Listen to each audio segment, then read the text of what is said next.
इस वक्त की। योजना और विकास विभाग की ओर से कार्यशाला आयोजित की गई है।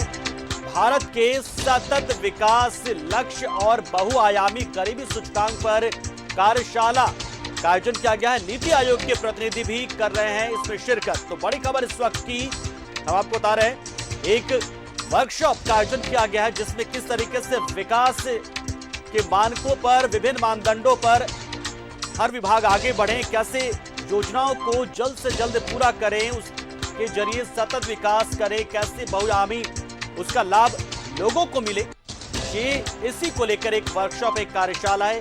तो नीति आयोग के पदाधिकारी भी इस वर्कशॉप में शामिल, इस कार्यशाला में शामिल है। ये एक बड़ी खबर इस वक्त आ रही है। भारत के सतत विकास लक्ष्य और बहुआयामी चीजों पर चर्चा हो रही है। एक बड़ी खबर से हम इस वक्त आपको रूबरू करा रहे हैं और इसी कड़ी में योजना और विकास विभाग की ओर से ये कार्यशाला का आयोजन किया गया है। इसमें नीति विभाग के अधिकारी भी शामिल हैं और जो गरीबी के सूचकांक हैं, जो मानव विकास का सूचकांक है, उस पर किस तरीके से काम हो, कैसे इसमें अधिकारी कर्मचारी दक्षता के साथ आगे बढ़े, इन्हीं को लेकर यह विशेष एक कार्यशाला झारखंड के प्रोजेक्ट बिल्डिंग में हो रहा है, मंत्रालय में हो रहा है। और देखिए इसमें रामेश्वर उरांव नजर आ रहे हैं। इसके अलावा बहुत सारे अधिकारी भी इसमें शामिल हैं, कर्मचारियों को शामिल किया गया। इसमें नीति आयोग के जो पदाधिकारी हैं वो इसमें शामिल हैं, जो जानकारी देंगे कि कैसे अपने काम को बेहतर तरीके से आप करें, कैसे विभिन्न सूचकांक जो है गरीबी से जुड़े हुए या मानव विकास से जुड़े हुए, उसमें देश आगे बढ़े, देश सूचकांक में टॉप में रहे। और इसके लिए हर एक राज्य को अपना बेहतर देना होगा, बेहतर प्रदर्शन करना होगा। और इसी कड़ी में रांची में ये वर्कशॉप का आयोजन किया जा रहा है। और इसमें देखिए बहुत सारे अधिकारी, अलग अलग विभागों के अलग अलग कर्मचारी यहां पर मौजूद हैं और सब इस वर्कशॉप के जरिए उन तमाम चीजों के बारे में जान पाएंगे, क्योंकि नीति जो आयोग है उसके पदाधिकारी यहां पर मौजूद हैं। तो खास तरीके से इन्हें ट्रेंड करने के लिए कि कैसे विभिन्न सूचकांकों के मामले में हम आगे आ पाए, क्योंकि गरीबी से जुड़े बहुत सारे सूचकांक के मामले में भुखमरी हो जाए, मृत्यु दर हो जाए, शिक्षा साक्षरता दर हो जाए, हैप्पीनेस का भी इंडेक्स अब तक जुड़ गया है, मानवाधिकार का मामला है, जीने का अधिकार का मामला है, भोजन का अधिकार, बहुत सारी ऐसी चीजें हैं जिसको लेकर भारत का प्रदर्शन कई दूसरे देशों के मुकाबले बहुत नीचे चला जाता है। कई बार इसको लेकर आलोचना भी होती है कि बांग्लादेश से हम पीछे चले जा रहे हैं गरीबी के मामले में, भुखमरी के मामले में हम पाकिस्तान से नीचे चले जाते हैं। तो कैसे भारत का सतत विकास हो,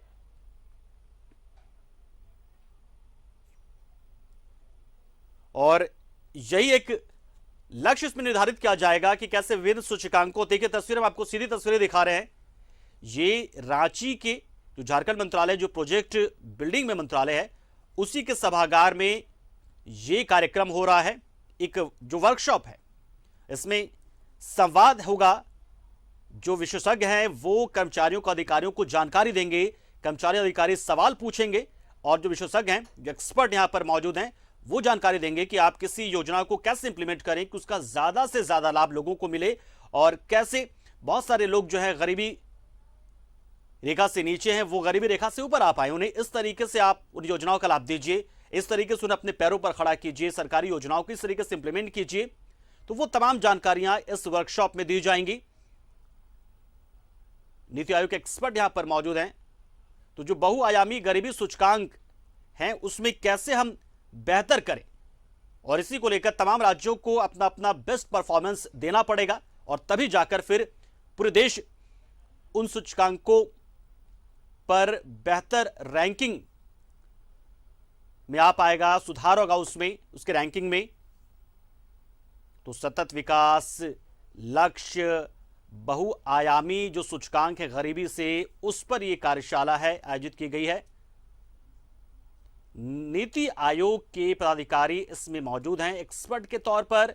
ग्रामीण से लेकर तमाम जितने विभाग हैं उनकी योजनाओं को लेकर ये बैठक है। योजना और विकास विभाग की कार्यशाला है ये। और देखा आपने कि इसमें वित्त मंत्री रामेश्वर उरांव भी नजर आए और बहुत सारे बड़े अधिकारी, सचिव स्तर के अधिकारी भी इसमें शामिल हुए हैं। हालांकि कौन कौन से लोग शामिल हैं इसको लेकर हम अपडेट आपको दे देंगे, लेकिन एक बड़ी जानकारी इस वक्त हम आपको दे रहे हैं। एक्सक्लूसिव तस्वीर आप देखिए कि कैसे विकास को गति दी जा सके, जो विकास के अलग सभी राज्यों में चलती हैं। इसके अलावा जो स्टेट सेक्टर की स्कीम्स हैं, बहुत सारी ऐसी स्कीम हैं जो स्टेट भी अपनी ओर से या तो अतिरिक्त कुछ करता है या अपनी आवश्यकता के हिसाब से हमारे झारखंड निर्धारित हैं, उनको भी किया गया है। तो कैसे एसडीजी के जो गोल्स हैं उससे कैसे अलाइन किया जाए, जो हमारे डेवलपमेंट के प्लान हैं, जो स्कीम हैं, जो एक्शन प्लान हैं, यही इसका उद्देश्य। और नीति आयोग क्योंकि अब इसको वार्षिक रूप से वो लोग ग्रेडिंग करते हैं, सारा डेटा इकट्ठा करते हैं आईटी का प्रयोग करके कि हम लोग कहाँ तक पहुँच पाए हैं। तो ये बहुत महत्वपूर्ण प्रयास है, हमको लग रहा है कि बहुत प्रासंगिक भी है जो एसडीजी के गोल्स हैं। कैसे हम लोग, जो हमारे विभाग के ऑफिसर्स हैं, इसके अलावा डिस्ट्रिक्ट एडमिनिस्ट्रेशन के जो लोग हैं जो खासतौर से इन क्षेत्रों में काम करते हैं, हेल्थ है, शिक्षा है, ग्रामीण विकास है, रोजगार है, इन क्षेत्रों में जो लोग काम करते हैं, कैसे उनको इससे हम सेंसिटाइज करें और कैसे इन टूल्स को वो लोग यूज करना सीखें, कहाँ हम लोग की वीकनेसेस हो रही है, किन जिलों में हमें किस तरह के प्रयास ज्यादा करें, जिससे कि हम लोग भी अग्रणी राज्यों की श्रेणी में धीरे धीरे शामिल हों। यही प्रयास है। तो पुनः मैं सब लोगों का बहुत अभिवादन करते हुए स्वागत करता हूं और खासतौर से जो नीति आयोग के लोग यहाँ आए हुए हैं दिल्ली से, खासतौर से वर्कशॉप के लिए ये लोग सभी राज्यों में जा रहे हैं, इस तरह कार्यक्रम कराते हैं। इसके अलावा इनसे बात हुई कि डिस्ट्रिक्ट के ऑफिसर्स की भी कैपेसिटी डेवलपमेंट के लिए भी इस तरह की वर्कशॉप ये लोग कराएंगे। वो भी इन लोगों के साथ हम लोग अनुरोध करेंगे कि यहाँ पे जैसे कैपेसिटी डेवलप करने के लिए जिला के जो हमारे ऑफिसर्स जो नीचे के लेवल में काम करते हैं उनको भी वो लोग सेंसिटाइज करेंगे, जिससे कि हमारा जो डेटा एंट्री है, जो हम आंकड़े प्रविष्टि करते हैं, जो हम काम करते हैं, वो ठीक तरीके से हम कर सके, जिससे कि सही स्थिति रिफ्लेक्ट हो कि देश में हम लोग कहाँ स्टैंड करते हैं, हम लोग कहाँ आगे बढ़ रहे हैं, कहाँ हम लोग की कमी हो रही है, उन सबको हम पूर्ति करेंगे। तो सब लोग का पुनः बहुत बहुत अभिवादन और मुझे आशा है कि बहुत ही उपयोगी होगी वर्कशॉप और ऐसे कार्यक्रम आगे हम लोग नीति के सहयोग से आगे करते रहेंगे। बहुत बहुत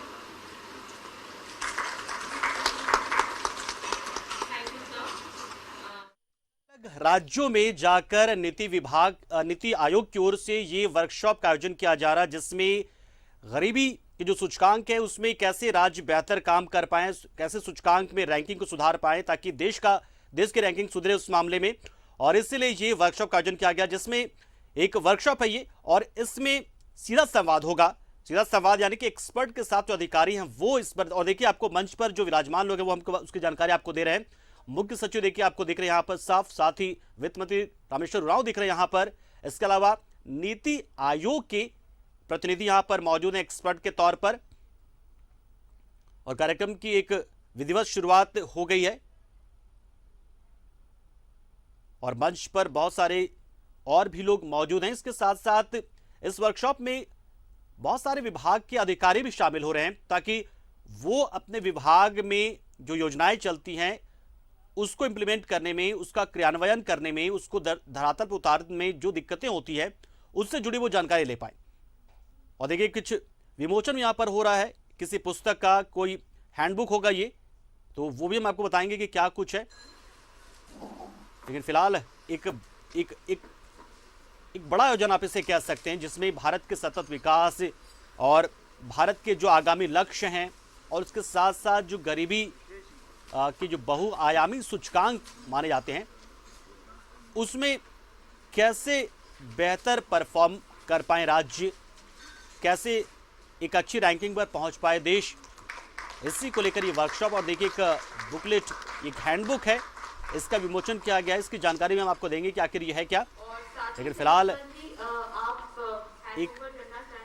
एक अच्छा कार्यक्रम आप इसे कह सकते हैं, जिसमें बेहतर कोऑर्डिनेशन होगा केंद्र सरकार के विभागों के जरिए नीति आयोग के साथ राज्यों का, और अलग अलग जो सूचकांक हैं, मानव विकास के सूचकांक, गरीबी के बहुआयामी सूचकांक, मुख्यमंत्री भी इसमें मौजूद आप देख पा रहे हैं। तो देखिए मुख्यमंत्री, मंत्री, वित्त मंत्री और मुख्य सचिव यहाँ पर मौजूद हैं, तो एक बड़ा आयोजन आप इसे कह सकते हैं। समय को देखते हुए अभी मैं आमंत्रित करना चाहूंगी माननीय विभागीय कार्यक्रम की शुरुआत हो रही है, एक जो विधिवत शुरुआत होती है वो हो चुकी है, और इसके बाद ये वर्कशॉप जो है इसका क्या मतलब है, क्या इसका फ़ायदा होगा, ये जानकारी दी जाएगी। और उसके बाद इस वर्कशॉप में एक द्विपक्षीय संवाद होगा, 1-to-1 होगा, अधिकारी कर्मचारी अपने सवाल पूछ पाएंगे। और देखिए वित्त मंत्री रामेश्वर उरांव कुछ कहने जा रहे हैं, वो भी हम आपको सुनवाते हैं। चीफ सेक्रेटरी साहब, डेवलपमेंट कमिश्नर और प्लानिंग डिपार्टमेंट के सचिव राहुल जी, यहाँ उपस्थित सभी पदाधिकारी साथीगण, आप सबों को मेरी ओर से जोहार। झारखंड राज्य में सस्टेनेबल डेवलपमेंट गोल पर आयोजित इस सम्मेलन में एक बार फिर मैं सबका स्वागत करता हूं।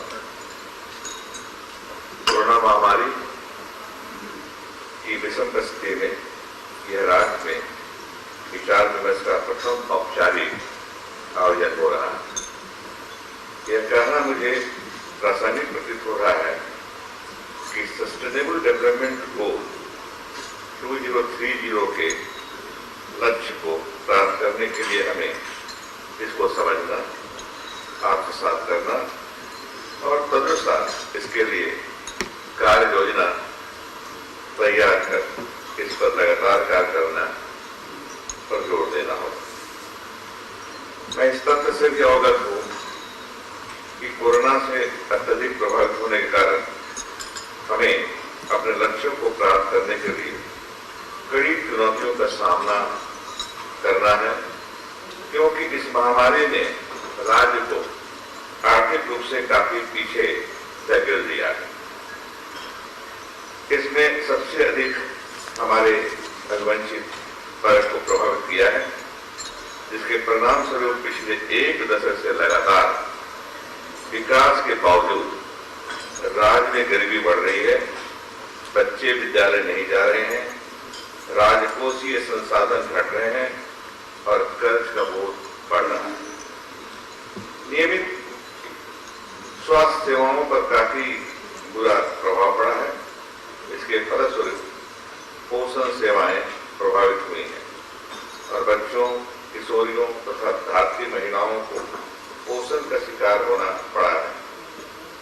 विद्यालय बंद रहने के कारण बच्चों को नियमित मध्याह्न भोजन भी नहीं मिल पा रहा है। लंबी अवधि में विद्यालयों के बंद रहने के कारण बच्चों को लर्निंग आउटकम भी प्रभावित हो रहा है।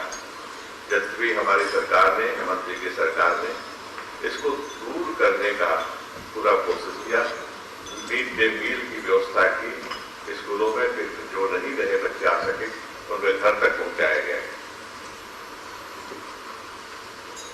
हाँ, इसके कारण बच्चों को, युवाओं को सामाजिक व्यवहार पर भी अधिक बुरा पड़ा है। कोरोना का समय पर रोजगार के अवसर के अभाव में कई परिवार अत्यधिक गरीबी का सामना कर रहे हैं और इससे वंचित वर्ग की समस्या को और बढ़ा दिया है। एक और इसमें मैं कहना चाहूंगा कि इस कोरोना पहले वेव में, फर्स्ट वेव में कम से कम हमारे जो माइग्रेंट लेबर से बाहर जो गए हुए थे, महाराष्ट्र गए हों, गुजरात गए हों, दिल्ली गए हों, उनको वापस आना पड़ा। उस पीरियड में, लॉकडाउन पीरियड, लंबी अवधि तक लॉकडाउन चली, लगभग 71 दिन तक चली। उस पीरियड में आए और उनकी आय खत्म हो गई थी उनकी आय। इसका भी असर हमारी गरीबी पर पड़ा है। निसंदेह कोरोना महामारी इसमें सस्टेनेबल डेवलपमेंट गोल के लक्ष्य को प्राप्त करने में एक चुनौती बन गई। हमें एसडीजी के लक्ष्यों को शीघ्रता से प्राप्त करने के लिए प्रेरित भी कर रहा है, ताकि इसे प्राप्त कर हमें भविष्य में आने वाली इस तरह की विपदाओं का सफलतापूर्वक सामना कर सके। और हमारी सरकार इसमें पूरी तरह से लगी हुई है। कोरोना और के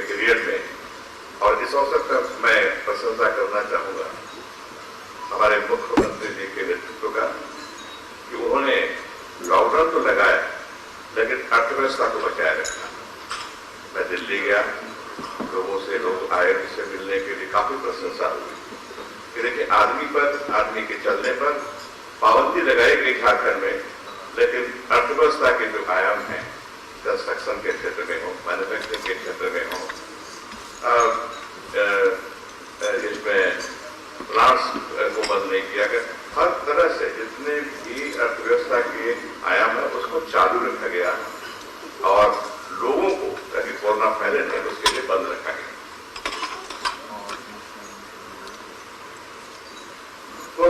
कोविड महामारी के दौरान हमने अपनी नीतियों का पुनर्वागन किया। पलायन से रोकने के लिए राज्य अंतर्गत इन जीविकोपार्जन साधन को उपलब्ध कराने, किसी के अतिरिक्त गैर कृषि क्षेत्र में रोजगार उपलब्ध कराने का भी प्रयास, रूरल डिस्टेंस को कम करने के लिए प्रवासी मजदूरों के न्यूनतम बुनियादी आवश्यकताओं का ध्यान रखते हुए उन्हें भोजन एवं वासन की व्यवस्था की। फिर यहाँ बताना चाहूंगा और मैं मनरेगा में यहाँ भारत सरकार से जो रेट है वेजेज का पर डे 192 रुपये पर डे, लेकिन हमारी सरकार ने, हेमंत जी के नेतृत्व में चलने वाली सरकार ने बहुत अच्छा काम किया, जिससे गांव के लोग, ग्रामीण जनता खुश है, लोग वेजेज करते हैं, मनरेगा में काम करते हैं। 25 रुपये से बढ़ाकर प्रतिदिन वेजेज। इससे सचमुच में हम खुशहाली को, मजदूर लोग कम से कम खुशहाली महसूस कर रहे हैं। हमारे बजटीय प्रावधान सस्टेनेबल डेवलपमेंट गोल से प्रेरित है, जिसके तहत इस पर 11 विभागों की 21 मांगों के लिए आउटकम बजट बनाया गया है। ये हमने शुरू किया है अभी झारखंड राज्य में। हमारी योजनाएं और बजट उद्देश्यपूर्ण हो एवं प्रगति परक हो, इसके लिए परिणाम बजट, आउटकम बजट प्रस्तुत किया गया है ताकि प्रधानमंत्री राशि से के व्यय में आउटकम की उपलब्ध आकलन किया जा सके। इस प्रकार जवाबदेही का एक ढांचा तैयार किया गया है। राज्य सरकार सस्टेनेबल डेवलपमेंट गोल संख्या 2 संगत के विभिन्न आयामों की प्राप्ति हेतु कार्यरत है एवं इसके तहत वर्तमान में झारखंड के तहत 58.23 लाख परिवारों के 2,61,00,000 सदस्यों को खाद्य सुरक्षा के तहत आच्छादित किया जा रहा है। आदिम जनजाति समूह के लिए हम विशेष योजना चलाते हैं, डाकिया योजना इसका नाम दिए हम लोग। इस योजना के तहत 73,000 आदिम जनजातियों परिवारों को अंत्योदय परिवार के रूप में आच्छादित करते हुए उनके विकास निवास स्थान तक मुफ्त में 35 किलो चावल पैकेट के में उपलब्ध कराया जाता है। राज्य सरकार द्वारा बड़ी पहल करते हुए झारखंड राज्य खाद्य सुरक्षा योजना लागू की है, जिसके तहत राष्ट्रीय खाद्य सुरक्षा अधिनियम से आच्छादित लाभों को आच्छादित किया गया है। वर्तमान में इस योजना के तहत 11.72 लाख लाभुक आच्छादित हैं, जिन्हें प्रति माह 5 किलो खाद्यान्न 1 रुपये प्रति किलोग्राम की दर से उपलब्ध कराया जाता है। आप जानते हैं कि पीडीएस में जो राशन कार्ड होता है, रेट होता है, एलो होता है। हमारे राज्य सरकार ने जो लोगों को जो पीडीएस से बाहर थे, एनएसएस से बाहर थे, उनके लिए व्यवस्था की अनाज की, और राशन कार्ड हर रंग हरा रहा, क्योंकि झारखंड खुद हरा है, इसलिए हरा रख करके हम लोग राशन गरीबों को दे रहे। इसके अलावे राज्य सरकार के द्वारा universalization of social security pension के तहत 3.65 लाख अतिरिक्त लाभों को आच्छादित किया जा रहा है। उद्देश्य ये है जो गरीब हैं, लाचार हैं, 60 साल और 60 साल के ऊपर के हैं, वृद्ध हो, वृद्धा हो, विधवा हो, सबके पॉकेट में पैसे रहे।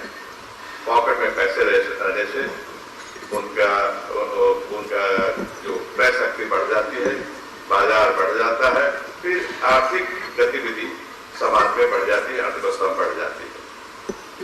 इसलिए हम लोग ने ये किया है। फिर यहाँ के किसान गरीब हैं, मार्जिनल फार्मर्स या स्मॉल फार्मर्स हो, गरीबी हैं और कहर रहे थे, मैं कहूँगा कहर रहे थे कर्ज के बोझ से। हमारी सरकार ने, हेमंत जी के सरकार नेतृत्व में चलने वाली सरकार ने फैसला लिया और 50,000 तक के लोन को, कृषि लोन को माफ कर दिया। अभी तक लगभग 9 लाख लोग इससे लाभान्वित हुए हैं और अभी कार्यक्रम चल ही रहा है। और फार्मर्स, मार्जिनल और स्मॉल फार्मर्स इससे लाभान्वित होंगे। सतत प्रयास ही हमारे राज्य का कायाकल्प होगा, ऐसा हमारा लक्ष्य होना चाहिए। हमें गरीबी उन्मूलन, भुखमरी की समस्या का समाधान, जलवायु परिवर्तन आदि लक्ष्यों को प्राप्त करने के लिए निरंतर प्रयास करना है।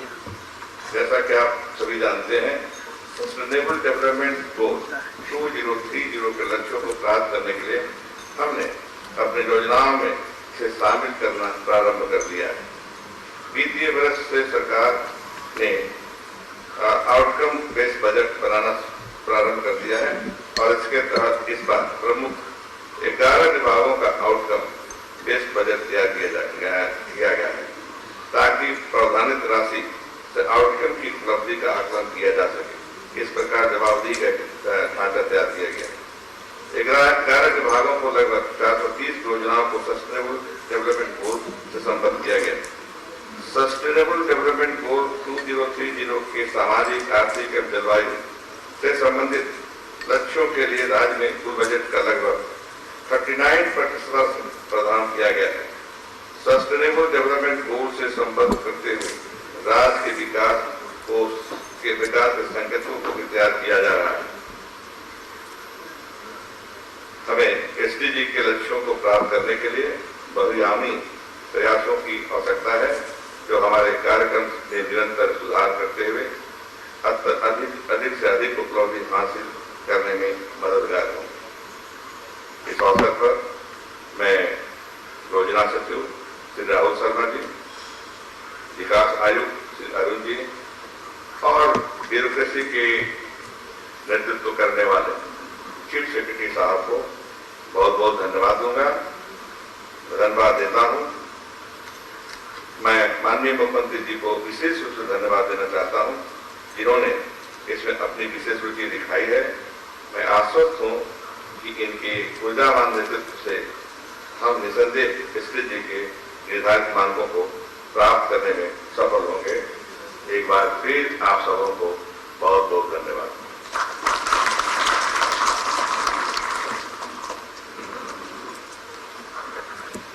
शुक्रिया माननीय विभागीय मंत्री जी। मैं अब हमारे बीच जो एसडीजी एडवाइजर नीति आयोग हैं उनको सम्मानित करने के लिए आदरणीय मुख्यमंत्री सर से निवेदन करूंगी कि उनको एक मोमेंटो देकर उनका स्वागत किया जाए।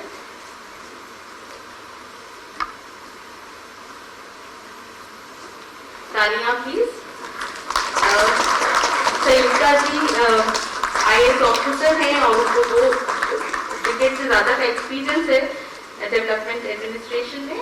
अब मैं रिक्वेस्ट करूंगी जो उनके साथ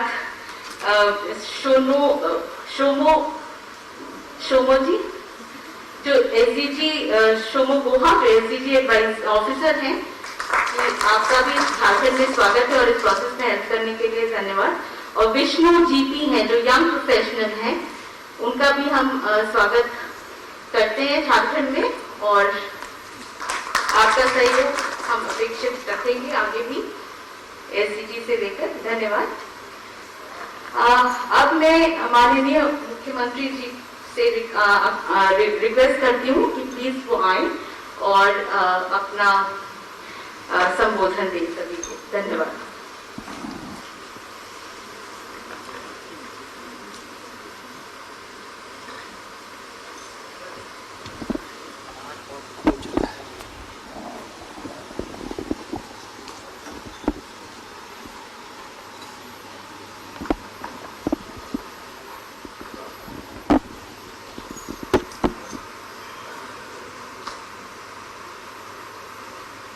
आज यहाँ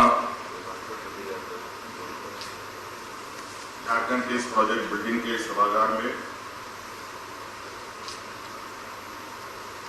सतत विकास लक्ष्य पर एक कार्यशाला आयोजित है। इस कार्यक्रम में हमारे साथ उपस्थित हमारे विभागीय मंत्री आदरणीय रामेश्वर राव जी, उपस्थित हमारे मुख्य सचिव, हमारे साथ उपस्थित हमारे विकास आयुक्त और विशेषकर यहाँ भारत सरकार के नीति आयोग से आए हुए परामर्शी श्रीमती संयुक्ता समांदर जी, उनके सहयोगी, आप सबका मैं और साथ में हमारे राज्य के सभी विभागों के वरिष्ठ पदाधिकारीगण, आप सभी का मैं अभिनंदन करता हूं और आशा करता हूं कि आज के इस कार्यशाला में जो निचोड़ आएगा, जो उसका आउटकम होगा, वो राज्य के लिए एक मील का पत्थर साबित होगा और सतत विकास की गतिविधियों में आज का ये कार्यशाला महत्वपूर्ण साबित होगा।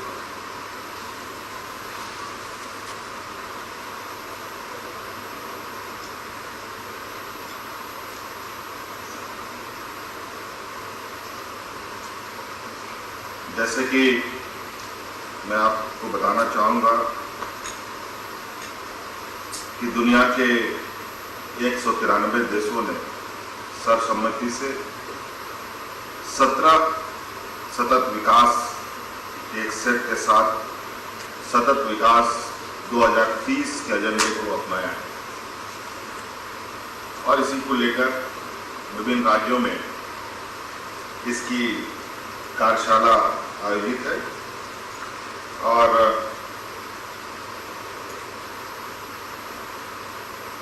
क्योंकि मुझे लगता है कि झारखंड प्रदेश में ये कार्यशाला एक बार नहीं कई बार होने की आवश्यकता है, जो राज्य के विकास की गतियों को देखकर और देश में हमारा स्थान को देखकर लगता है कार्यशाला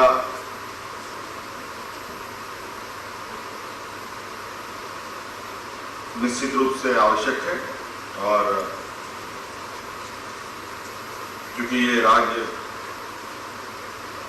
पिछड़े राज्यों में से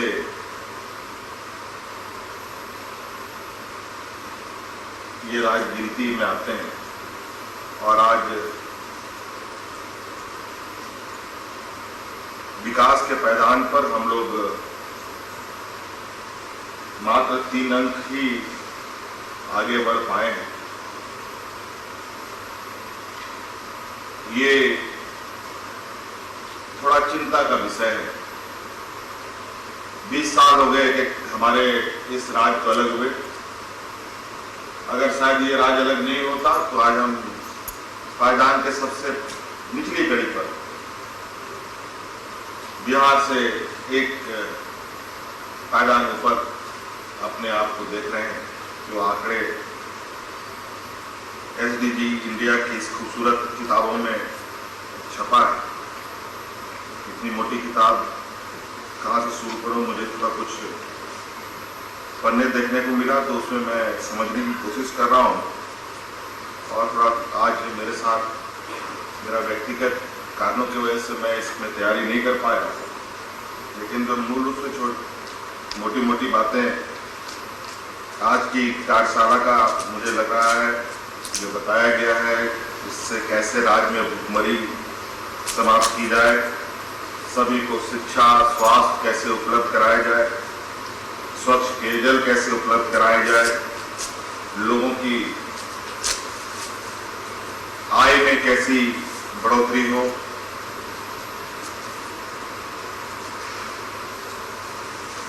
लैंगिक समानता कैसे हो, जलवायु परिवर्तन के विषयों पर कैसे हम आगे बढ़ें। निश्चित रूप से ये सारी चीजें हमारे इस राज्य में, हमारे राज्य के लिए एक चुनौती के समान है।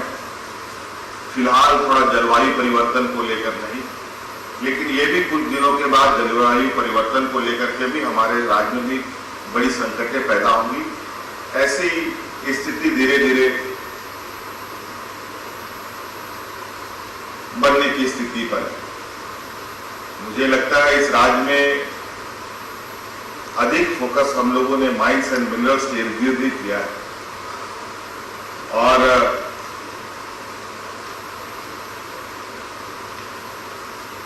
शायद इस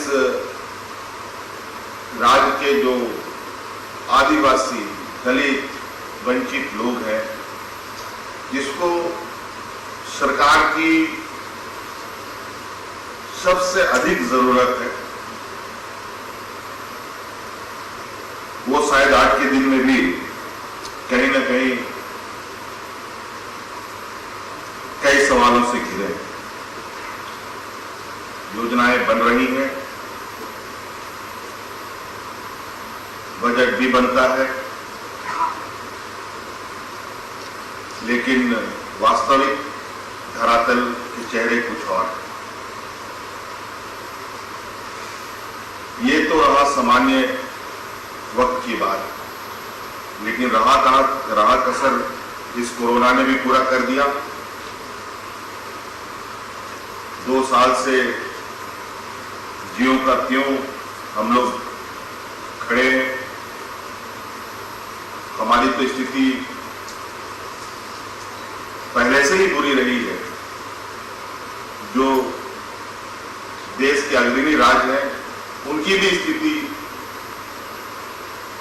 बहुत अच्छी आज के दिन में नहीं कही जा सकती, लेकिन वो सारे राज्य हो सकता है कि समय बीतते बीतते अपने पूर्व के स्थान को प्राप्त कर लें और उससे आगे भी जाएं, लेकिन हमारे लिए एक चुनौती जरूर है कि हम अग्रणी राज्य के बीच में कैसे अपनी जगह बनाएं। इसके लिए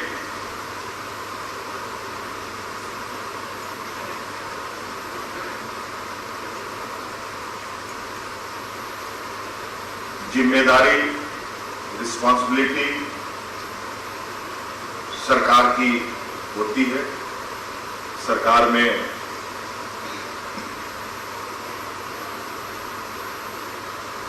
सभी लोगों का, चाहे वो सरकार के मंत्री से लेकर कार्यपालिका के पदाधिकारियों तक, ये हमें जानने की आवश्यकता है। आज के दिन में भी हमारे यहाँ लगभग 40% से अधिक कुपोषित बच्चे हैं। आज 30% से अधिक गरीबी रेखा के नीचे लोग हैं।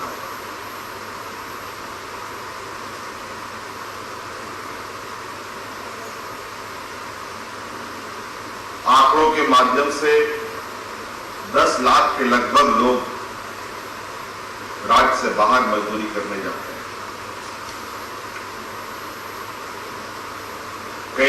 कई जिलों में हमारे खेती की सारी जमीनें खत्म हो और यहां लगभग 80% लोग खेतों पर ही निर्भर करते हैं। कैसे उनको हम लोग आगे बढ़ने का रास्ता देंगे, उनके लिए कार्य योजना बनाएंगे, ये भी हमें चिंता करने की आवश्यकता है। आज देश का सेंसेक्स जहां आसमान छू रहा है, वहीं आज देश के धंधे, छोटे कारखाने, मध्यवर्गीय उद्योग की स्थिति अच्छी नहीं। कहीं ना कहीं आज का विकास का पैमाना, जहां तक मैं समझता हूं, बोन के मेरो कैंसर की तरह कहीं है, कहीं नहीं है, कहीं है, कहीं नहीं है। इसे जोड़ने की आवश्यकता है। इस संक्रमण में सबसे अधिक आदिवासी दलित बच्चों की पढ़ाई में उनको नुकसान हुआ। आज सरकार के पास इतना बड़ा संसाधन नहीं हो पाता है जहां हम 40 से 50 लाख बच्चों को लैपटॉप या मोबाइल दे पाए।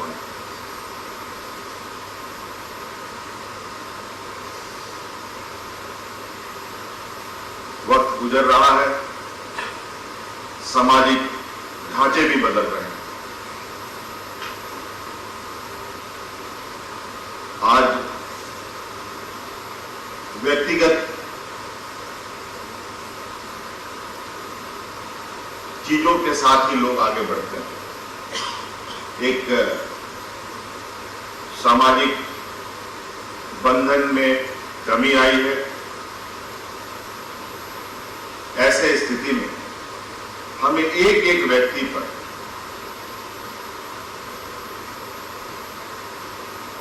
हर वर्ग एक एक व्यक्ति पर हमें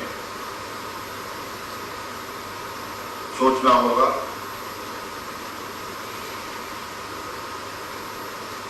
आज हम लोग इस दिशा में ग्रामीण क्षेत्र, जो कि हमारा ये राज्य अधिकतर ग्रामीण क्षेत्रों से घिरा है,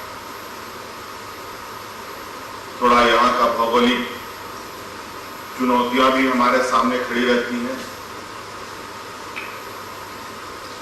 कई योजनाओं को धरातल पे उतारने में एक लंबा वक्त लगता है।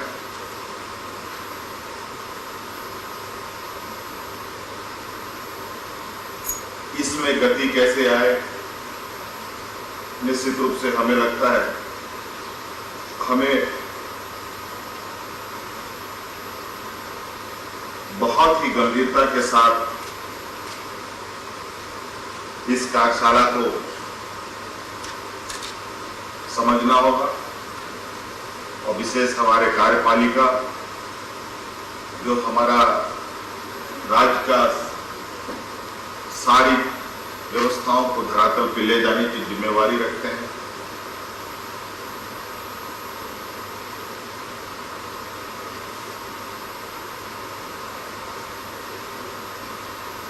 और आप लोगों के इन सुझावों के साथ निश्चित रूप से हम लोग आगे भी बढ़ेंगे। योजनाएं तो चलती हैं, मैं नीति आयोग से ये कहना चाहूंगा, कुछ योजनाएं जिसकी वजह से हमारे ग्रामीण क्षेत्र में लोगों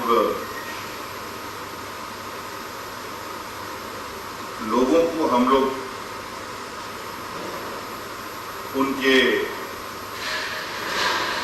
आर्थिक संसाधनों में बढ़ोतरी करने का कार्य कर सकते हैं, जैसे मनरेगा के कार्य हैं।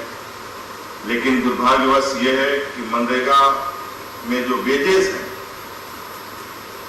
इस देश में लगता है सबसे कम वेजेस अगर है तो झारखंड प्रदेश में। और इसको लेकर कोई भी ग्रामीण मनरेगा में काम करने की मन से इच्छा नहीं करते और ये शहर की ओर चल पड़ते हैं। मजबूरीवश जो है, तो मुझे इस विषय पर भी हमें थोड़ा होमवर्क करने की आवश्यकता है कि इनको हम लोग कैसे मैच करा पाए। आज के दिन में संसाधन जुटाने को लेकर के भी राज्य सरकार के पास बहुत लिमिटेड रिसोर्सेस हैं।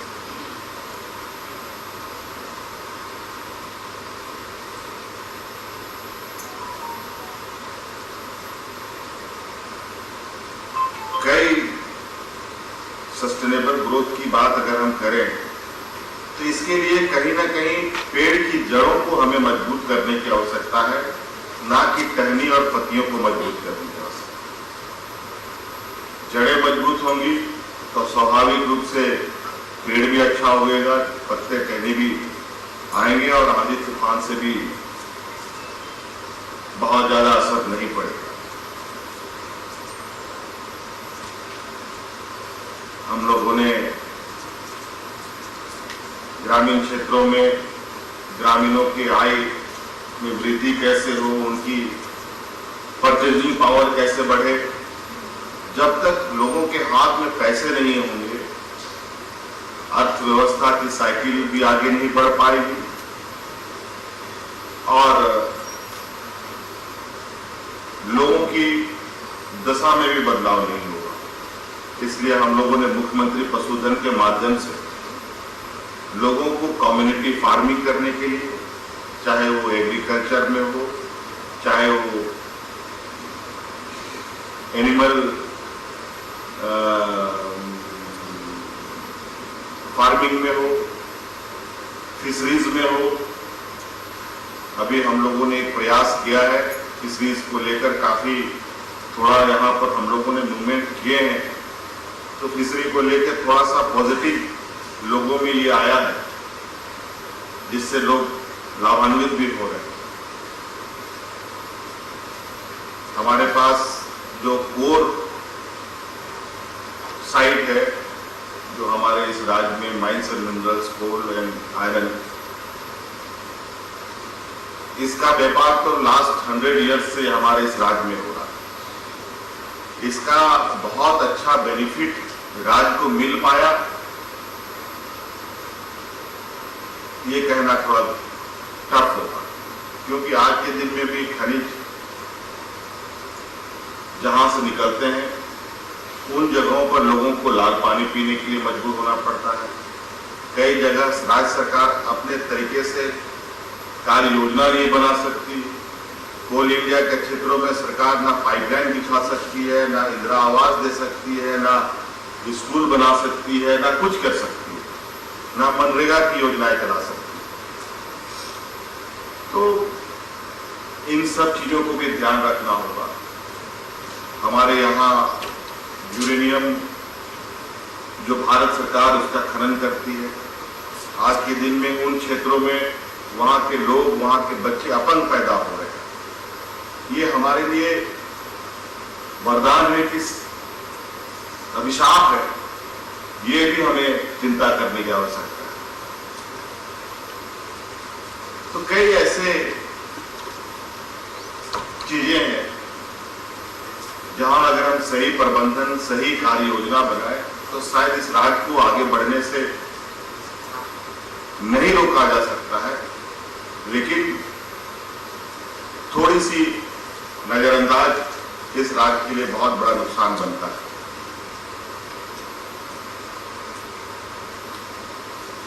बहुत सारे लोग अगर उनकी जमीनें नहीं गई होती तो शायद जमीन से अनाज उपजाकर अपना जीवन यापन वो कर सकते हैं, लेकिन अभी सभी लोगों के विकास के नाम पर, उद्योग के नाम पर बड़े पैमाने पर जमीनें चली गई। लगभग 50% फॉरेस्ट एरिया हमारा पड़ता है,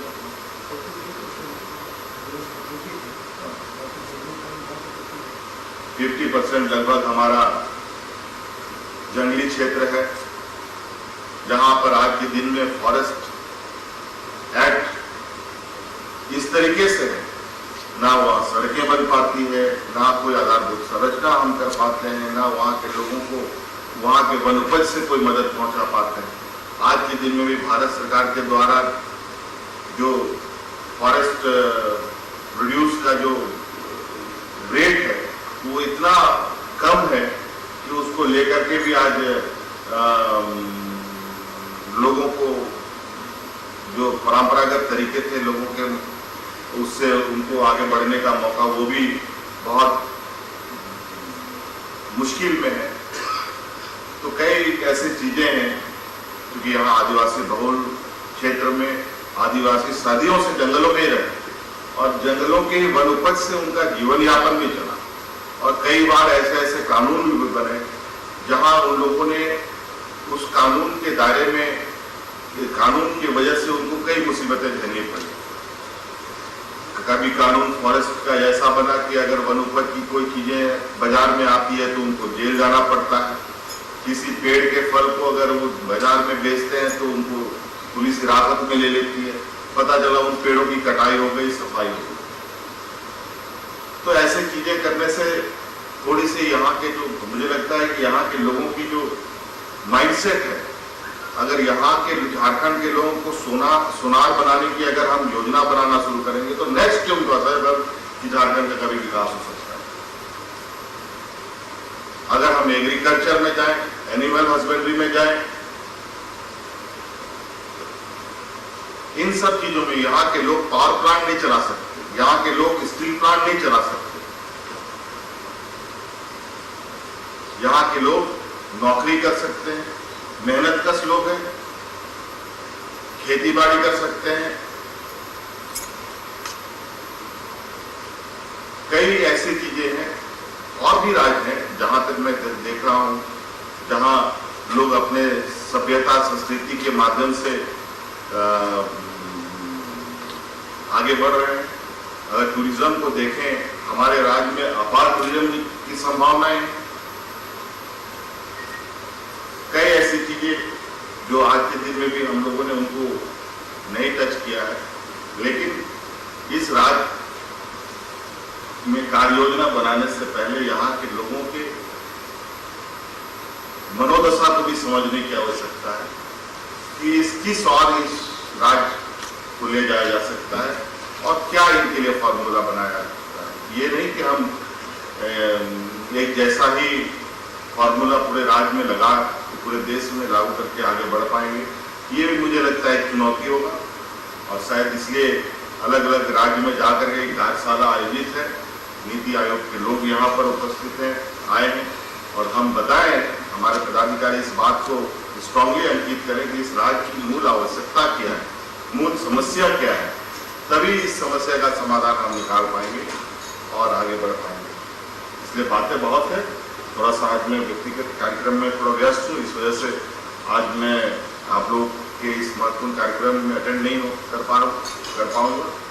इन्हीं बातों के साथ बहुत बहुत धन्यवाद, सबको जोहार। बहुत बहुत शुक्रिया माननीय मुख्यमंत्री जी। बहुत सारे इम्पोर्टेंट पॉइंट्स आपने एसडीजी गोल्स के बारे में बताया और किस तरीके से इन गोल्स को पूरा करने के लिए डिफरेंशियल प्लानिंग की ज़रूरत है, उस पर भी जोर दिया। बहुत बहुत धन्यवाद। आप इतने व्यस्तता के कारण भी समय निकालें और आप हमारे बीच आज इस महत्वपूर्ण कार्यक्रम में